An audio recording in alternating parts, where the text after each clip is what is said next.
নমস্কাৰ মোৰ চেনেললৈ আপোনালোকক আকৌ স্বাগতম জনাইছোঁ। আজি মই চুজি আৰু নাৰিকলৰ কেক বনাম। তাৰ কাৰণে কি কি সামগ্ৰী দৰকাৰ আৰু কেনেকৈনো বনাম আহকচোন চাওঁ এবাৰ।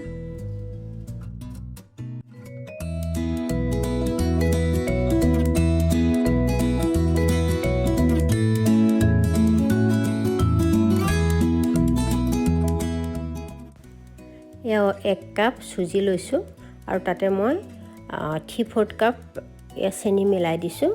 এতিয়া চেনি আৰু চুজিখিনি মই গ্ৰাইণ্ড কৰি ল'ম, গুড়ি কৰি ল'ম। যদি আপোনাৰ ওচৰত সৰু চুজি হয়, মিহি চুজি হ'লে তেতিয়া পিচি নল'লেও হ'ব, চেনিখিনি খালি গুড়ি কৰি ল'ব। এয়া মই ইয়াতে এতিয়া কণী 3টা দি দিম। কণী 3টা মই এতিয়া মিক্সিত ফেটি ল'ম। আপোনালোকে হাত দিও ফেটি ল'ব পাৰে চামুচেৰে। এই 3টা মই এতিয়া ফেটি ল'ম।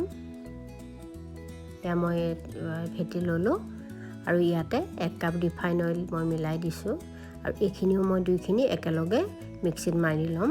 আপোনালোকে হাতেদিও মাৰিব পাৰে, এইখিনি কোনো কথা নাই। এতিয়া মই এইখিনি সাইড কৰি থম। এতিয়া মই প্ৰথমতে মিলাই লোৱা মিক্সিত মাৰি লোৱা চুজি আৰু চেনিখিনি, তাৰপিছত ময়দা 1 কাপ দিলোঁ। তাতে এয়া শুকান নাৰিকল, ড্ৰাই কোকোনাট কিনিব পোৱা যায়। আপুনি কেঁচা ঘৰৰ কোকোনাট দিলেও হ'ল, নাৰিকল দিলেও হ'ল, ৰুকি ল'ব। আৰু এয়া বেকিং পাউডাৰ দিলোঁ 1 চাহ চামুচ আৰু অকণমান নিমখ দি পেলাই এইখিনি এতিয়া ভালদৰে মিলাই ল'ম। এতিয়া ইয়াতে মই যে ফেটি লৈছিলোঁ মিক্সিত কণী আৰু তেলখিনি যে ফেটি লৈছিলোঁ সেইখিনি মিলাই দিলোঁ ইয়াতে। লাহে লাহে এইখিনি মই এতিয়া ভালদৰে মিলাম।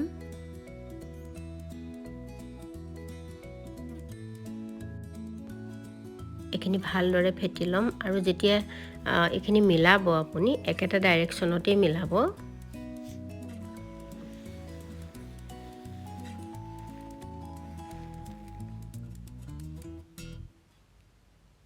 এতিয়া ইয়াতে 1 চামুচ ভেনিলা এচেঞ্চ দি ল'ম। আপোনালোকৰ ওচৰত যদি ভেনিলা এচেঞ্চ নাথাকে তেন্তে তাতে ইলাইচি পাউডাৰ নহ'লে কমলাৰ বাকলিটো গ্ৰেট কৰি দিলেও হ'ব। এতিয়া মই এইখিনি 20 মিনিটমানৰ কাৰণে ঢাকি থৈ দিম, কিয়নো চুজিয়ে বহুত গাখীৰ শুহি ল'ব আৰু তেতিয়া 20 মিনিটৰ পিছত আকৌ মই গাখীৰ মিলাই দিম। ইয়াত মই আকৌ গাখীৰ মিলাই দিম। এয়া চাওকচোন কিমান আকৌ ডাঠ হৈ গ'ল, চুজিয়ে গাখীৰখিনি শুহি লোৱাৰ কাৰণে এনেকুৱা হৈ গৈছে। এতিয়া মই ইয়াতে যিমান লাগে পৰিমাণ অনুযায়ী মই গাখীৰটো মিলাই দিম, ইয়াতে আকৌ ভালদৰে এবাৰ এটা ডাইৰেকশ্যনতে ফেটি ল'ম। এয়া কোলটো এনেকৈ বনাই ল'ব লাগিব।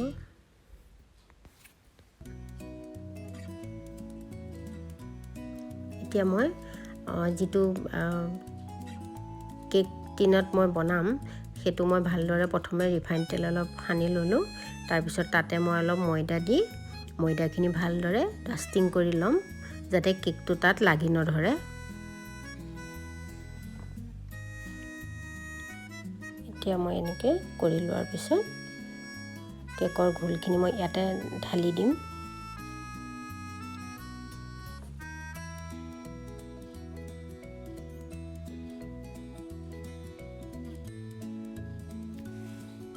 এতিয়া অকণমান টেপ টেপ কৰি দিছোঁ, কিয়নো তেতিয়া বহি যাব, তলত যদি বতাহ সোমাই আছে বহি যাব। এতিয়া মই 180 ডিগ্ৰীত 30ৰ পৰা 35 মিনিটলৈকে মই এইটো বেক কৰিম।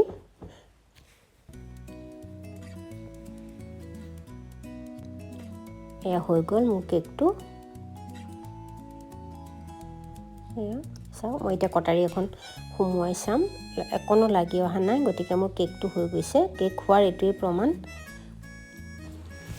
আপোনালোকে যদি কেকটো গেছত বনাব বিচাৰে তেন্তে গেছত প্ৰথমে কেৰাহী এটা দিব, তাতে বালি নহ'লে অলপমান নিমখ দিব, সেইখিনি গৰম কৰি লৈ তাতে এটা ষ্টেণ্ড বা প্লেট এখন দি তাৰ ওপৰত কেকৰ ঘোলটো বাতি এটাত ভৰাই দি দিব, তাৰপিছত ঢাকি দিব। তেনেকৈ 30-35 মিনিট যিমান লাগে আপোনালোকে কটাৰীখন সুমুৱাই চালেই গম পাব কেকটো হৈছে নে নাই। মই এতিয়া আপোনালোকক কেকটো কাটি দেখাম, চাবচোন কিমান সফট হৈছে। এইটো চাওকচোন কিমান সফট আৰু স্পঞ্জি হৈছে। আপোনালোকেও বনাই চাওক ঘৰত এবাৰ। যদি ভাল লাগে এটা লাইক কৰক আৰু এটা কমেণ্ট কৰিব নিশ্চয়, আৰু মোৰ চেনেলটো ছাবস্ক্ৰাইব কৰি ৰাখিব। Thank U.